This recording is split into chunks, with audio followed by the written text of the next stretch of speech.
Now, after nitong cylinder block, ito po yung tinatawag nating crankshaft. Crankshaft assembly. Na kung saan, yung kanyang front, ayan po yung tornilyo. Okay. Yan po nakalagay yung ating tinatawag na crankshaft pulley assembly. At nandito sa crankshaft, yung nakikita nating gitle na palatandaan kung ikaw ay naka-top dead center or TDC, top dead center, BDC, bottom dead center. Another one, makakita rin po natin sa crankshaft sa kanyang likuran. Dito naman, sir, naka-attach ang flywheel. So, nasan ba yung flywheel? Sir, pakitaas nga natin yung flywheel. So, yung flywheel, ayan po yung flywheel, oh. Dito po naka-attach. At tulad ng sinabi natin kahapon, oh, dyan po sa dulo ng ating flywheel, ayan, sir, oh. So, parang makita natin kung saan mga nakakunik yung mga part na pinag-aaralan natin. Ito po yan. Kaya po siya, oh, center, oh, sentrong-sentro.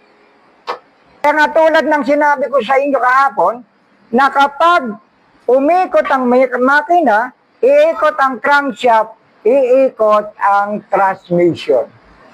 Dahil nga po, nakakabit itong input shaft ng transmission sa ating crankshaft.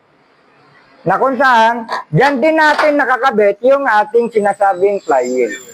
Angat nga natin, sir, ang flywheel.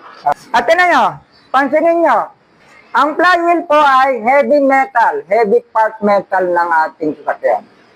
Ano ang reason nito? Isa sa mga heavy metal natin to, ito ngayon nakakabit sa ating crankshaft na once na umandar na ang makina, nakatutulong ito para continuous ang ikot ng makina. Ika nga, nakakapagbigay ito ng tulong sa malaking freewheeling na habang sinusunog yung air fuel mixture, continuous ang ikot ng ating flywheel. At sa flywheel na ito, dyan din po nakalagay yung tinatawag nating clutch assembly. Ayan. Sa ating clutch assembly, oh, ito yung tinatawag nating pressure plate. Ito yung tinatawag nating clutch disc. Ito yung clutch disc na ito yung nauubos, napupudpod, kung kaya't tayo ay nagiging sliding clutch. Pag sinabing sliding, okay, ubos na po yung ating clutch disc na yan. At yan nga ay naka-attach natin dito sa ating flywheel kung saan, ayan na yung input shaft. Oh. Okay?